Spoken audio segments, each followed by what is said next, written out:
Triple D படத்தை ஏன் மக்கள் வந்து பார்க்கணும் அப்படிங்கிறத நீங்க சொல்லிட்டீங்கன்னா இன்னும் நல்லா இருக்கும் பார்க்காதவங்களுக்கு. ஏன்னா இப்ப சிலர்லாம் வந்து இந்த மாதிரியான சின்ன படங்கள் ரிலீஸ் ஆச்சு அப்படின்னா தியேட்டர்ல பார்க்கறது ஓடிடியில் வரட்டும் பார்த்துக்கலாம் அப்படிங்கிற மாதிரியான மனப்பான்மைக்குள்ள வந்துட்டாங்க. ஸோ அவங்களுக்கு நீங்க என்ன சொல்லணும்? இல்லை, அதுதான் இப்போ அது எல்லாத்தையுமே பிரேக் பண்ணதான் அந்த ட்ரிபிள் டி.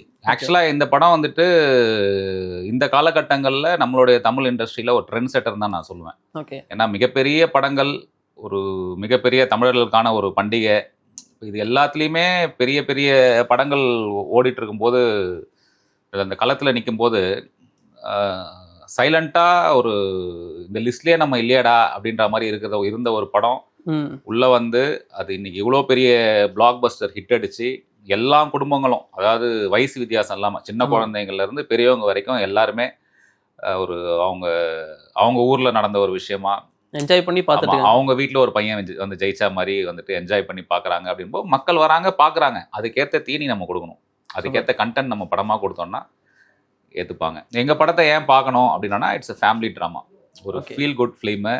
இதில் ரொம்ப யோசிக்கிறதுக்கோ இல்லை கருத்து திணிக்கிறதுக்கோ இல்லை ஒரு மாதிரி ஆக்ரோஷமான படமோ அப்படிலாம் இல்லை. ஒரு ஃபெஸ்டிவலுக்கான ஒரு ஒரு ஃபெஸ்டிவல் மூடு இருக்கிற ஒரு மகிழ்ச்சியான ஒரு படம்.